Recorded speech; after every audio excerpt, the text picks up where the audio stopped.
A Rede Globo entrou em desespero total nesta semana. Jornalistas que passaram semanas construindo uma narrativa contra Alexandre de Moraes e tentando mais uma vez implicar Lula em um escândalo, viram tudo desmoronar. Toffoli soltou uma bomba que ninguém esperava. E agora, a investigação está indo exatamente para onde a Globo não queria, direto para o coração do bolsonarismo, atingindo Tarcísio de Freitas e Cláudio Castro. O que parecia ser mais um ataque coordenado ao governo Lula, acabou explodindo na cara da própria imprensa. Se você acompanha a política brasileira há algum tempo, já conhece esse roteiro de cor. A Globo e seus aliados na grande imprensa pegam um escândalo qualquer, começam a martelar o assunto todos os dias até viralizar nas redes sociais e dominar o noticiário. Quando todo mundo está falando sobre o caso, eles viram a chave e inventam qualquer conexão mirabolante para jogar a culpa no Lula e no PT. Foi exatamente assim há 21 anos com o Mensalão, um escândalo que não tinha absolutamente nada a ver com o governo federal, mas que a Globo conseguiu transformar na maior crise política da era Lula. Foi assim de novo com a Lava Jato e o tal do Petrolão, nome que a própria Globo inventou para dar um ar de escândalo petista a uma operação que investigava praticamente todos os partidos brasileiros.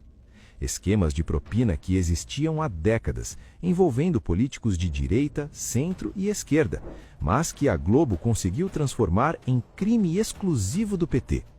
Agora eles tentaram fazer de novo com o caso do Banco Master, mas dessa vez o feitiço virou contra o feiticeiro. A primeira fase da operação foi atacar Alexandre de Moraes. Mônica Bergamo, colunista da Globo conhecida por suas posições bolsonaristas, liderou a investida. A acusação era de que Moraes teria cometido tráfico de influência ao usar sua posição como ministro do STF para pressionar o Banco Central em favor do Banco Master, porque sua esposa, Viviane de Moraes, teria um contrato milionário com a instituição. Segundo Bergamo, esse contrato valeria impressionantes 130 milhões de reais. O problema é que ninguém consegue provar que esse contrato existe de verdade. Não tem assinatura, não está registrado em cartório, nada. Alguém aqui consegue imaginar um contrato de mais de 100 milhões de reais que não foi registrado em cartório? É completamente absurdo. O jornalista Eduardo Guimarães foi direto ao ponto. Não tem assinatura, então não existe contrato. Sem assinatura, não vale nada. A própria imprensa procurou em todos os cartórios possíveis e não achou nada. Mas mesmo assim a Globo seguiu martelando a história como se fosse verdade absoluta, criando a narrativa de que Moraes é corrupto. Mas a Mônica Bergamo foi além. Ela não se contentou em atacar apenas Moraes, porque o objetivo final sempre foi outro. Numa jogada calculada, ela imputou um crime gravíssimo ao presidente Lula. Disse que ele teria sido informado sobre o suposto crime de Alexandre de Moraes e não teria feito absolutamente nada a respeito. Percebem a estratégia? Começam falando de Moraes, mas o alvo real sempre foi Lula. É acusar o presidente de omissão criminosa, de compactuar com corrupção, de proteger ministro corrupto. Era a velha fórmula se repetindo mais uma vez. Pegar um caso qualquer, inflar nas manchetes e depois jogar no colo de Lula. Só que dessa vez tinha um problema enorme que a Globo não contava. A investigação do Banco Master estava indo para um lado completamente diferente do que eles imaginavam. Quando todo mundo achava que o caso seguiria o roteiro habitual da grande imprensa, Toffoli virou completamente o jogo. O ministro do STF mandou prender Fabiano Campos Zettel, cunhado de Daniel Vorcaro, o dono do Banco Master. E aí começou a ficar interessante, porque Zettel não é uma pessoa qualquer. Ele é pastor da Igreja Bola de Neve, empresário do ramo imobiliário e financeiro, e aqui vem o detalhe que mudou tudo. Fabiano Zettel foi o maior doador pessoa física da campanha de Tarcísio de Freitas para governador de São Paulo em 2022, despejando 2 milhões de reais na campanha. Como se não bastasse, ele também doou 3 milhões de reais para a campanha de reeleição de Jair Bolsonaro. No total, 5 milhões de reais para eleger os 2 principais nomes do bolsonarismo em 2022. Ninguém doa esse dinheiro todo porque é fã ou porque acredita em ideologia. Empresário bilionário não joga milhões em campanhas por amor à pátria. Ele espera algo em troca, e geralmente esse algo é muito lucrativo. A investigação estava chegando exatamente onde a Globo não queria, no coração do financiamento das campanhas bolsonaristas. E aí as conexões começaram a aparecer, uma atrás da outra, mostrando um esquema assustador envolvendo Tarcísio de Freitas. Vamos montar esse quebra-cabeça. Tarcísio privatizou a EMAI, empresa responsável por parte do abastecimento de água de São Paulo, vendendo o controle para o fundo Phoenix por apenas R$1 bilhão. Parece muito dinheiro, mas não é quando você descobre que a empresa valia pelo menos R$10 bilhões. Quem estava por trás desse fundo?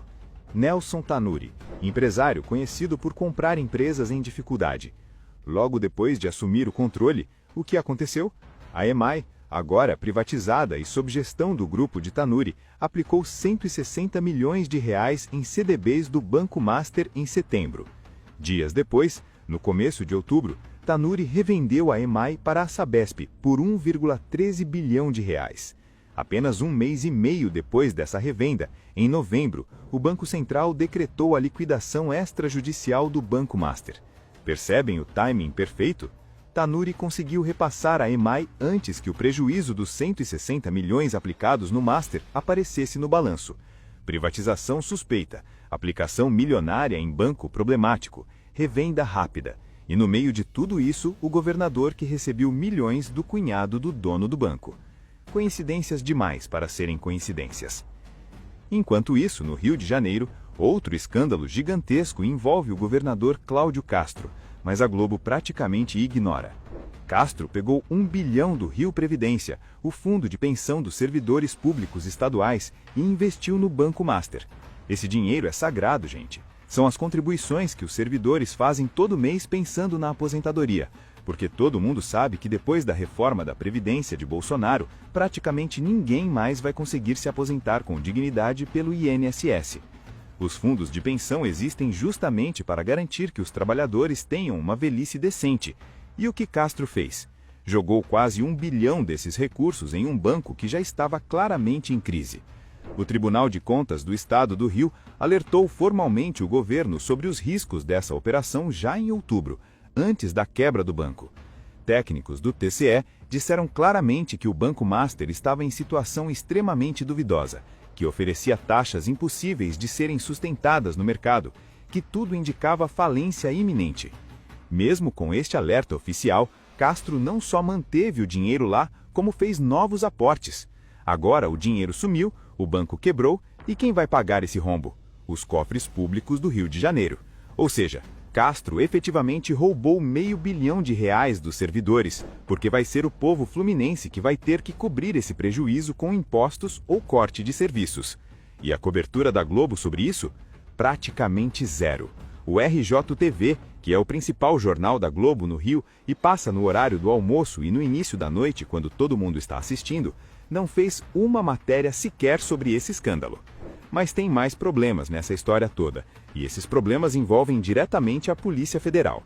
Toffoli deu a ordem de prisão de Fabiano Zettel e de busca e apreensão no dia 8 de janeiro. Na decisão, ele estabeleceu claramente: a partir do dia 12, a Polícia Federal tem 24 horas para cumprir essas ordens. Isso significa que a operação deveria ter sido deflagrada no máximo até o final do dia 13. A urgência era óbvia, porque quanto mais tempo os investigados tivessem, mais chances de destruir provas ou fugir do país. O que aconteceu? A Polícia Federal só executou a operação no dia 14, um dia inteiro depois do prazo. E as consequências dessa demora foram graves. Fabiano Zettel foi preso no aeroporto de Guarulhos, tentando embarcar em um voo para Dubai, nos Emirados Árabes Unidos. Se a operação tivesse sido feita no prazo correto, ele teria sido preso em casa, com todos os seus documentos, computadores e provas acessíveis. Pior, outro investigado importante, o dono da Reagia, uma refinaria usada para lavar parte do dinheiro desviado, conseguiu fugir do país e está foragido até agora. Toffoli não engoliu essa falha. Na decisão seguinte, ele criticou duramente a corporação, dizendo que causava enorme estranheza o descumprimento do prazo.